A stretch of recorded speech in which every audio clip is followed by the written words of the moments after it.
Hello, it is Thursday today and the date is the 22nd of January 2021 and I finished yesterday reading Book One, which I started writing in 2006, entitled Bliss After Life, and in the last chapter I read, 108, which is the previous to this one on my uploads, it was only 6.5 minutes because I stopped the previous chapter.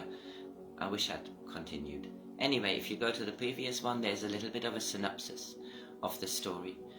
This is a story about a reincarnation, and Bliss passed away with 95, and we follow her journey into the afterlife, and we are getting to know Alexei, and Alexei is the being who was here now, reincarnated as Lydia. And Book One describes the journey of development and the family surrounding this little new person coming into the world. Book Two, Lydia, Chapter 1. Lydia coming into the world seemed a harder job than getting out of it, was the last thought Lydia had before she plunked into the hands of the doctor. After that, everything was just feeling. Bright, light, panic, cold, screaming, which shocked her at first as it was herself who made the noise, and then comfort, voices and light and darkness, sleep and hunger, discomfort and comfort. Chapter 2, Holly. She had driven to London in the early hours and had gone straight to the hospital to greet Lydia and to see how things were going. She had not been able to sleep much after the phone call anyway, and she was glad to get going. Chris, her husband, agreed to stay at home with Frida, their little dog. It was easier until they knew when Faye would be able to bring the baby one home, to make agreements of when he could come and see them. Her sister Susan had been with her, and of course Ben, Faye's husband, and her nephew. Thinking about them made her so excited to see the new arrival. A grand news, or what would she be? She had gotten to the hospital just before 9 a.m. and Faye and Ben seemed well. So was the baby. A perfect, rosy bundle. She slept through the whole visit. They were probably going home in the early afternoon. It was Saturday, and although Faye had felt sore, she really wanted to go home, or what felt like home to her now. Susan had dedicated 2 rooms for them, which had a little kitchenette in the refuge, and Faye had already started to make it homely. They had not moved in yet, and had still been staying at Susan's home, where all were going to meet, and Holly was now on her way to Susan there to help, and to hear all about the birth. When she left, Anna had just arrived to visit and had seen the pools of Lydia's dark eyes opening, but no one else had, and she had left them chatting. Lydia was already in Anna's arms, and she looked so happy. Holly was thinking that this little bundle would be bringing so much joy to all of them. Susan opened her front door before Holly had switched her engine off, and they fell into each other's arms before minutes had passed. I am a grandmother, and Omi. How about that, sister? Did you see her? Hold her? I have not slept at all since I got home. Have been at the refuge to get the place ready for them. David is due any minute as well. I'm so excited. She's so lovely, Sue. Deep asleep. Although Anna insisted she had looked at her. She's still so tiny, a little earlier than expected. I think they will be home this afternoon. I left her on Anna's arm, really. Evelyn said she will go back to the hospital.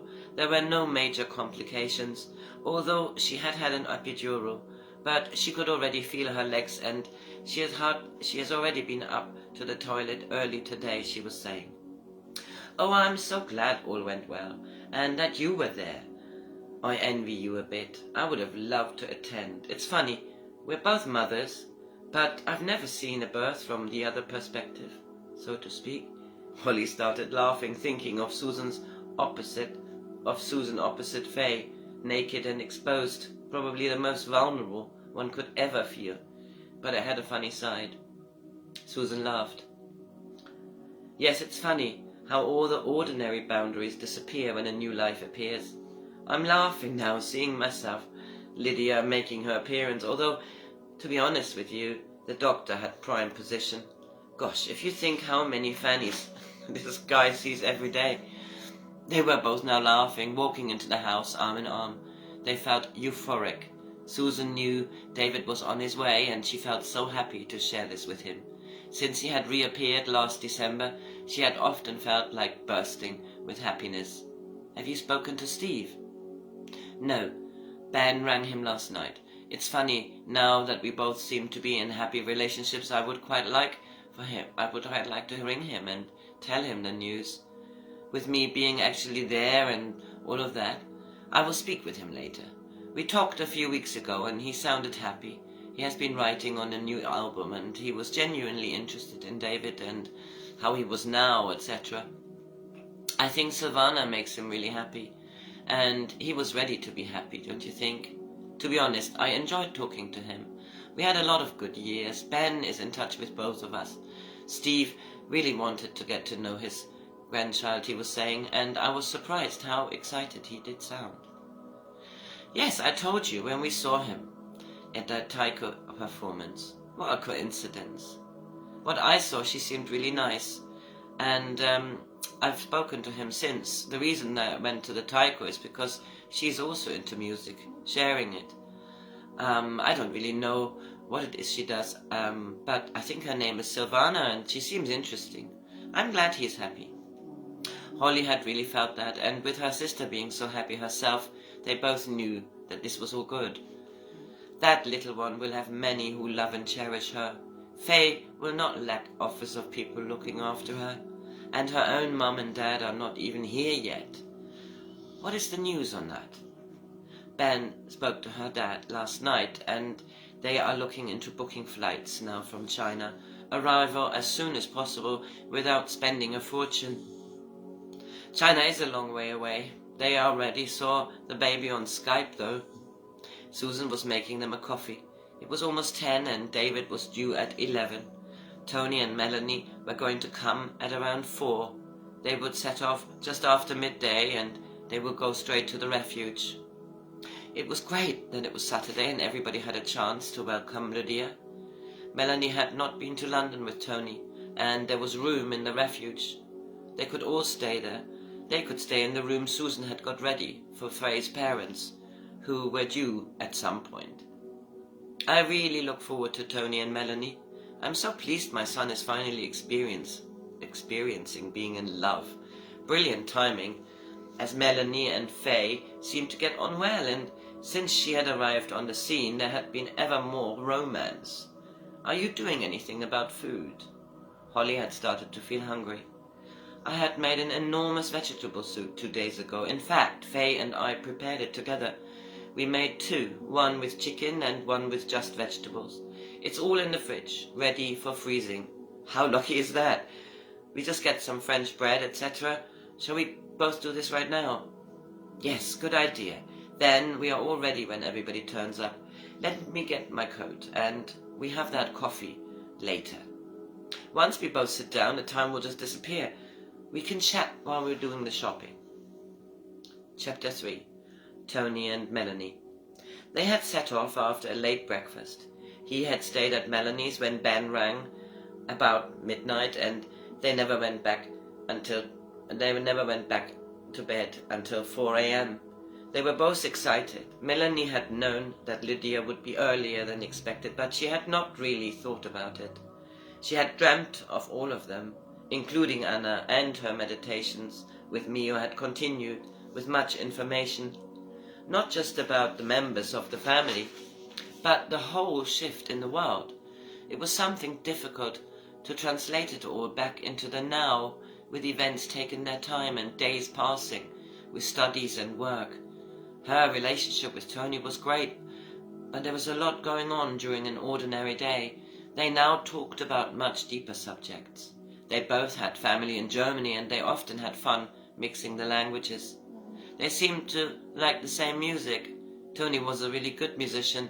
His whole family was musical, and although Melanie did not play any instruments, she liked to sing and had a lovely voice. Music was as important to her as it was to Tony, and thankfully they liked similar stuff and explored new musical avenues together. Everything was so much easier, accessible now through YouTube and other channels. Miu informed her much about frequencies and vibrations, and she always used music to enhance her own mood.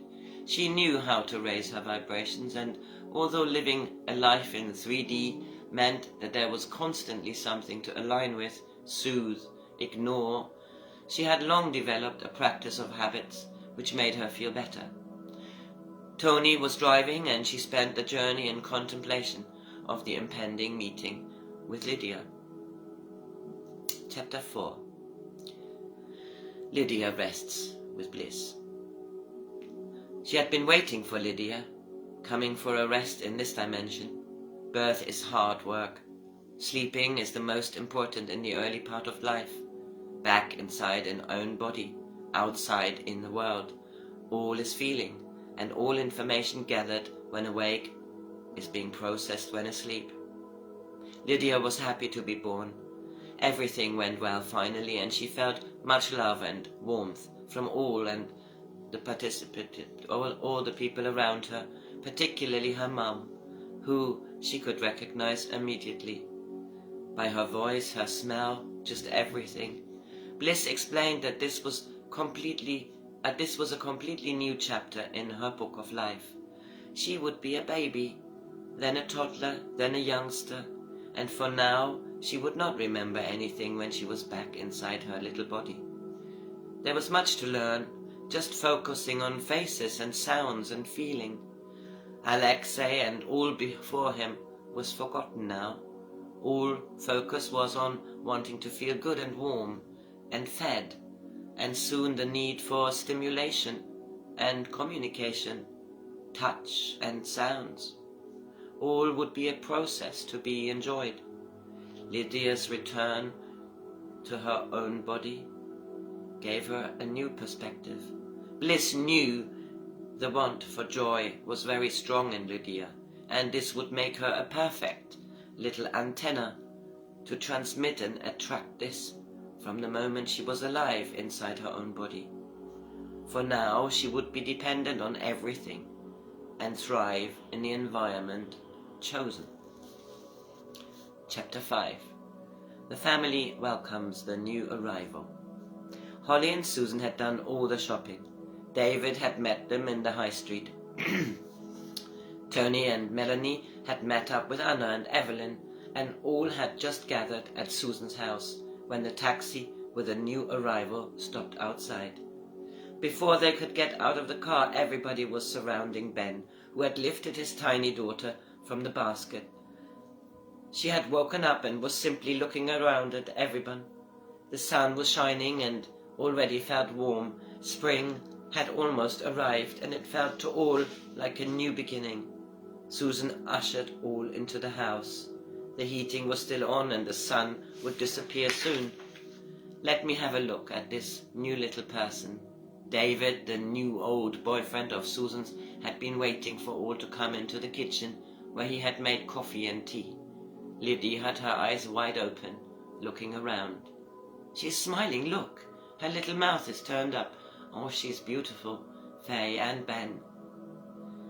Yes, she is, and she is probably hungry. Once they confirmed that we can go home, I couldn't wait to get going. Would you mind if I just go and feed her in peace in the bedroom and then join you all for tea? I just know she will want feeding. Look, already the moment I have her in my arms again, she's looking for the source of food. Everyone laughed. Faye and Ben all left all in the kitchen. Tomorrow everybody would lend a hand to move the final bits into their new home in the refuge. Faye settled herself to feed Lydia, and Ben picked up his cousin's guitar which he had left and played a little for his new daughter. He felt so contented watching Faye and his little Lydia, and when their eyes met he could barely hold his tears. I hope these are happy tears, my Ben of the baths, new father and player of lullabies. So happy. I'm so glad you feel okay and our little one is feeding happily. I hope she stays awake for a while. I want to show her off. Faye laid back and Lydia had closed her eyes again. I am so tired. I could just drift off to sleep myself right now. Why don't you join the others and let us rest? Why don't you, Ben, join the others and let us rest for a little while, an hour or so? We have all evening and I would love to just be here with her for a little while, maybe have a nap. I am so glad they let us go. She was early and they were discussing it. I could hear them. I need to just relax a bit, I feel. Yes, of course. Okay, just shout if you need anything. I check on you in an hour or so and make you something to eat. I don't really know what there is, food-wise, but I'm really hungry and I can smell something. He closed the door quietly behind him. Everybody was still in the kitchen. Chris was on his way with Frida, and they were discussing sleeping arrangements. With a refuge so close, there was no worry about space, but more about logistics. The vegetable and chicken soup was already distributed, and Ben joined Tony in the conservatory with his bowl and bread. Is she okay? Tony asked. Yes, she's all fine. She's just really tired, and Lydia fell asleep again whilst feeding. So I left them snoozing. Faye will come and join us in an hour or so. I really want to show Lydia to you properly. She's just amazing, the birth and everything. I've hardly slept myself. But I feel wide awake. This chicken soup is delicious. Melanie, lovely to see you again. Sit here. Are you having the veggie soup?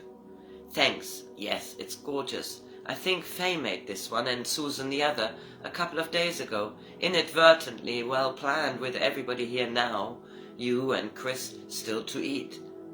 They had used all the stuff left from the garden and bought more bargain veggies in big portions to freeze ahead.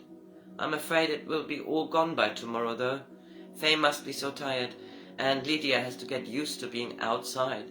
I can't wait to see her properly. Anna said her eyes were dark blue pools. She looked at Ben. To be honest, I couldn't really say yet.